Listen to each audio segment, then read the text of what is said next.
Hello friends. So, welcome to lecture series on essential mathematics for machine learning. In the last lecture, we have seen some of the basic concepts of calculus like gradient, directional derivative, partial derivatives, etc. Now, in this lecture, we will see some more concepts of calculus. So, first of all, we will discuss Jacobian. What do you mean by Jacobian? So, let function is from Rn to Rm. Okay. So, how we can define Jacobian? Now, here function is from Rn to Rm. So, that means we are having n input variable x1, x2 up to xn, okay, and we are having m number of output variables f1, f2 up to fm. So, here the Jacobian of f, it is a matrix basically. First you take f1, differentiate partial respect to x1, x2 up to xn. That means it is nothing but gradient of f1, gradient of f2 and gradient of fm, and of course transpose will be there.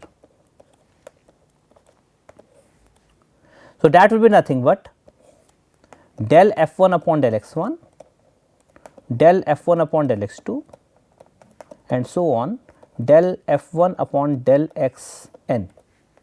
Similarly, del f2 upon del x1, del f2 upon del x2,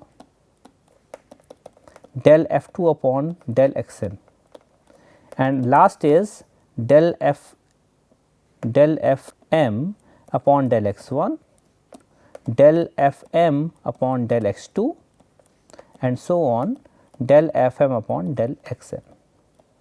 So, this is basically a matrix of m rows and n columns. So, that is how we can define Jacobian of f. It is nothing but a matrix of first order partial derivatives. Okay. So, of course, if m equal to 1, if you take m equal to 1, so this Jacobian of f will be nothing but gradient of f1 transpose, okay, only the first row if m equal to 1. So, how we can compute it? So, suppose you have this example, f is from suppose R2 to R2, okay, and so f of r theta is given by r cos theta and r sin theta. So, here f1 is basically, if you deal with, so we are calling it as f1 and this we are calling as f2. f1, f2 again the functions of r and theta. So, if here if you want to compute Jacobian of f, so Jacobian of f will be, how many unknowns here? We are having two unknowns. Unknowns are independent parameters of r and theta. So, you take f1 with respect to r, you take f1 with respect to theta, you take f2 with respect to r, f2 with respect to theta. So, that will be equal to, now this is f1, f1 is r cos theta, differentiate partial respect to r. So, this is cos theta. Now, f1 this with respect to theta is minus r sin theta. Now, f2 with respect to r, f2 is this, with respect to r it is sin theta and with respect to theta it is r cos theta. So, this 2 cross 2 matrix is basically Jacobian of this f. Okay. So, this is a function, this is a function from R2 to R2. Let us take another function from higher degree, maybe from R3 to R3. Let us take a function f from say R3 to R2, R3 to R2, okay, and say f x y z is defined like this, 3 input variable, say it is x square plus y square and y square plus z square. And suppose you want to compute Jacobian of f. So, again here you are having two functions f1 and f2. Okay. So, this will be del f1 upon del x, 3 input variables del f upon del y and it is del f1 upon del z. Here it is del f2 upon del x, del f2 upon del y, del f2 upon del z. So, now What is del f1 upon del x? See, this is f1 and this is f2. So, the partial derivative of this f1 respect to x. So, what it is? It is 2x, okay. With respect to y it is 2y, with respect to z this is 0. Now, for f2 with respect to x it is 0, with respect to y it is 2y, with respect to z it is 2z. So, this matrix of 2 rows and 3 columns 2 cross 3 is basically Jacobian of this particular example. So, in this way we can compute Jacobian of a function from Rm to Rn. Okay. So, this is how we can define Jacobian. Suppose you want to compute a21, this is the element a21. So, this is nothing but del f2 upon del x1. So, if m equal to 1, then this is nothing but gradient of this we have already seen. Now, next is Hessian matrix.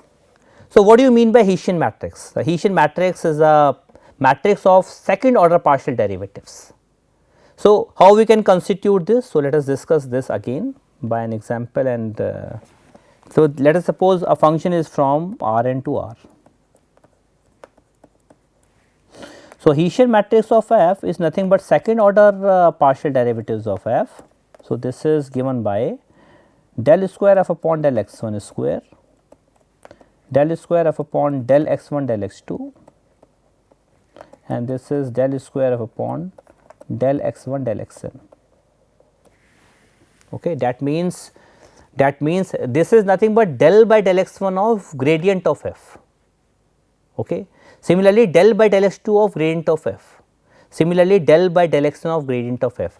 So, it is del by del x2 x1 of f, del square f upon del x2 square,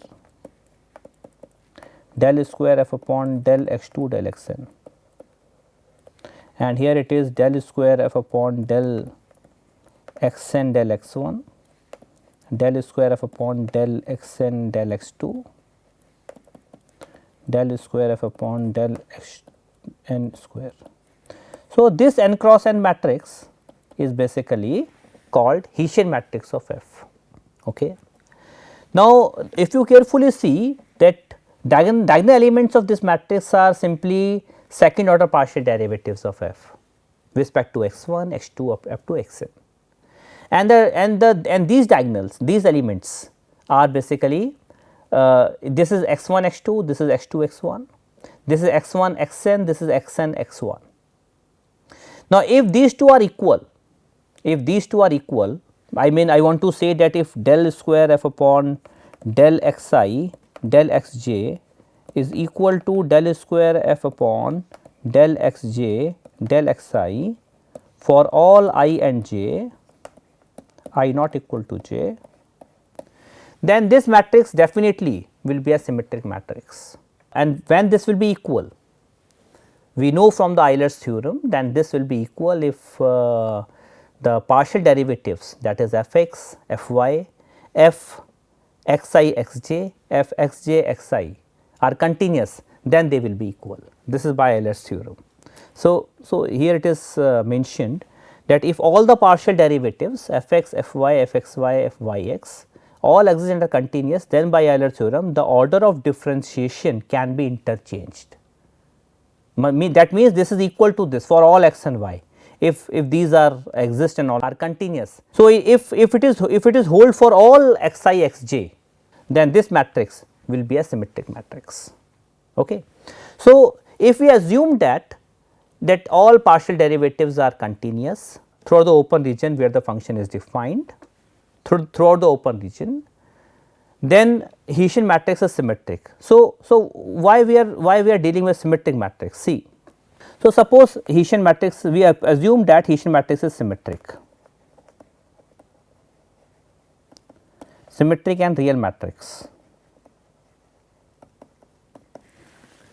So, the first important property of this is that all its eigenvalues are real, because if it is a symmetric matrix, then we know that all the eigenvalues of symmetric matrix are real.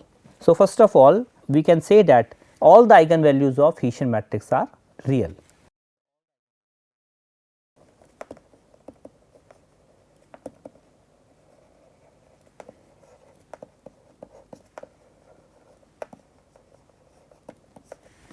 See, this important property is used in finding other aspects of Hessian matrix. We will discuss later on that how why we are discussing eigenvalues of Hessian matrix. We will discuss it later on that it has some significant role in deciding the definiteness of a Hessian matrix. Okay. So, the next is, let us find the Hessian matrix of a simple function. Let us suppose you have a function from say R3 to R, and the function x x y z is defined like this. Suppose so, function is given by x cube plus 3 x y z plus z square x plus y square. Okay. So, what will be the Hessian matrix of f here?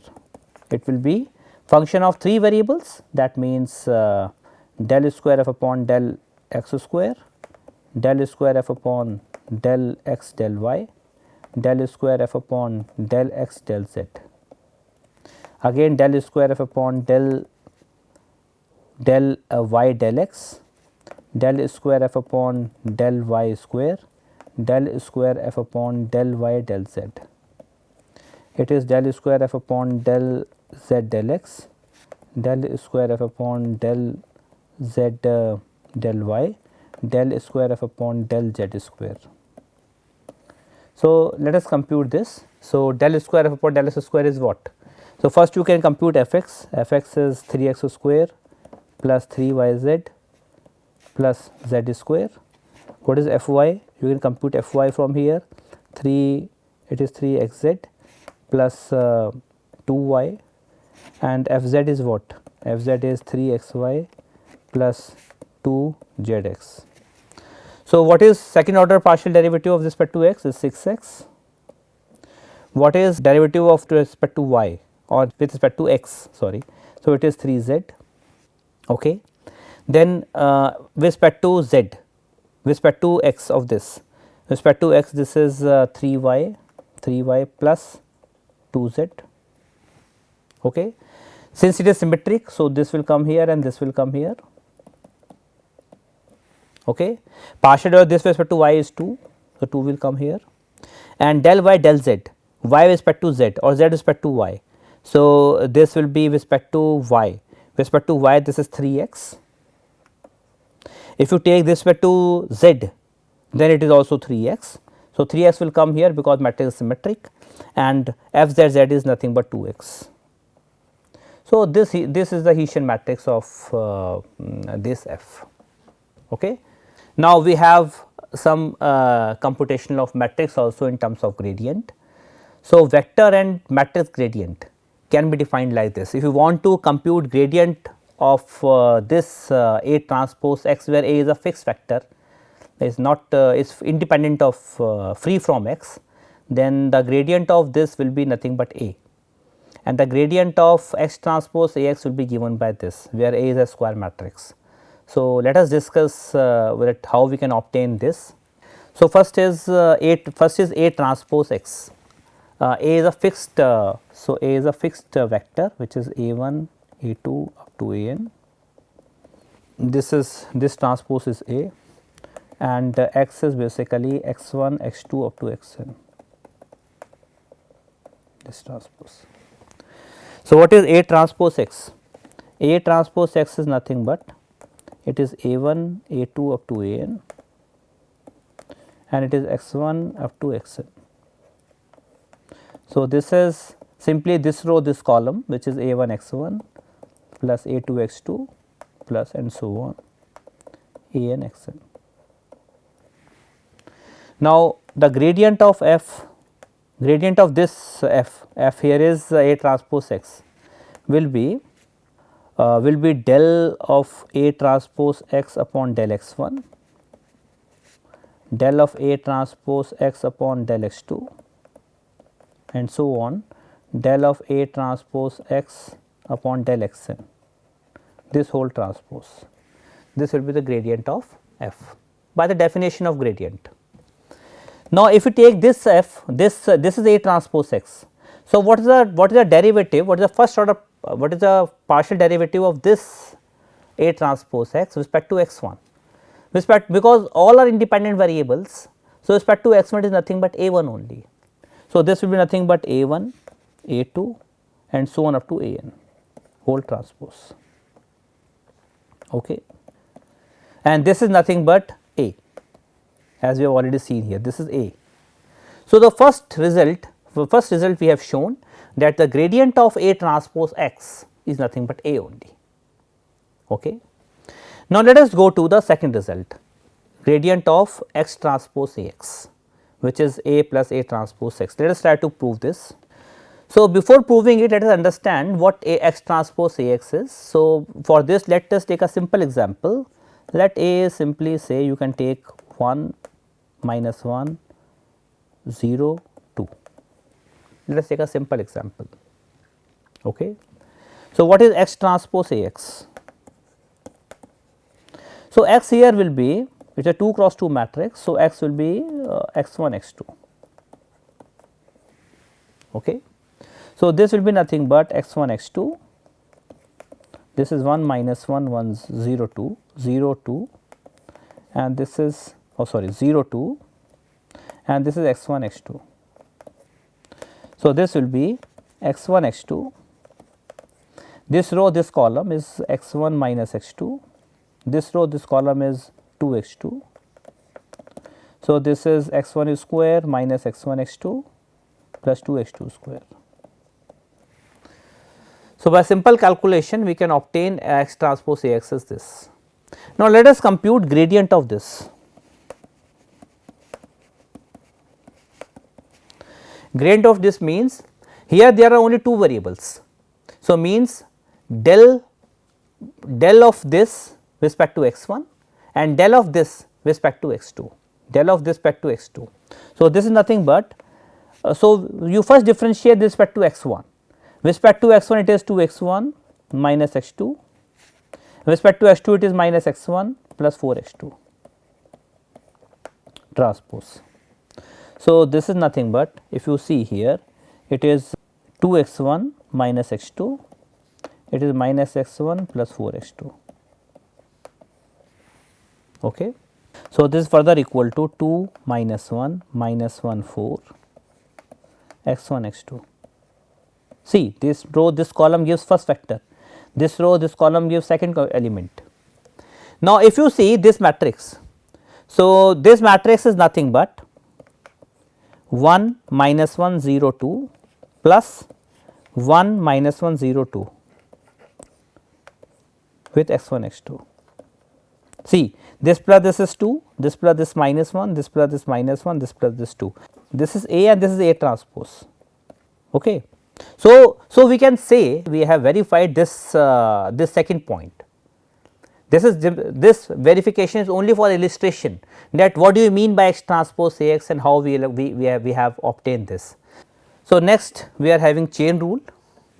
So, for a single variable function composition of two functions f and g of dash of x is nothing but f dash g x into g dash x, where this denotes function composition.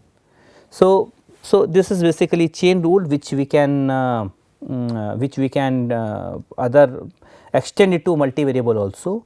So, suppose f is from R m to R and g is from R n to R m, then the composition of this which is from R m to R, the gradient of this is nothing but Jacobian of g transpose into gradient of f g x.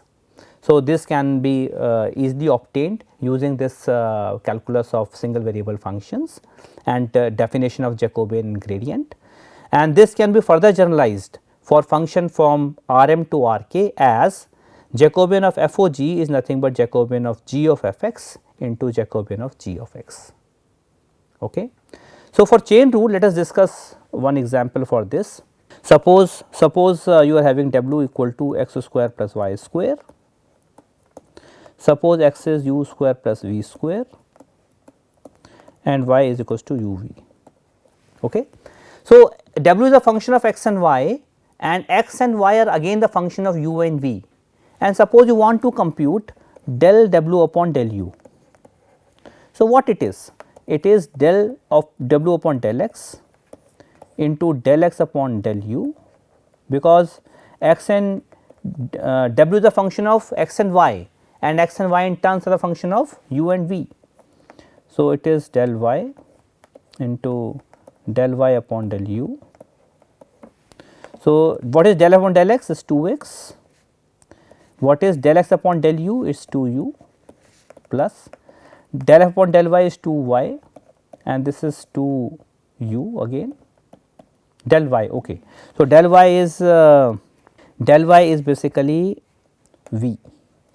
So, this is 4xu plus 2yv. So, now if you want to compute del w upon del v, so this is nothing but del upon del x into del x upon del v plus del w upon del y into del y upon del v. So, this is 2x into this del x upon del y is 2v plus this is 2y into this is u. So, this is 4xv plus 2yvu. So, this is basically one simple example of chain rule. So, in this way we can also find out higher order derivatives using chain rules. Okay. So, thank you very much for hearing me.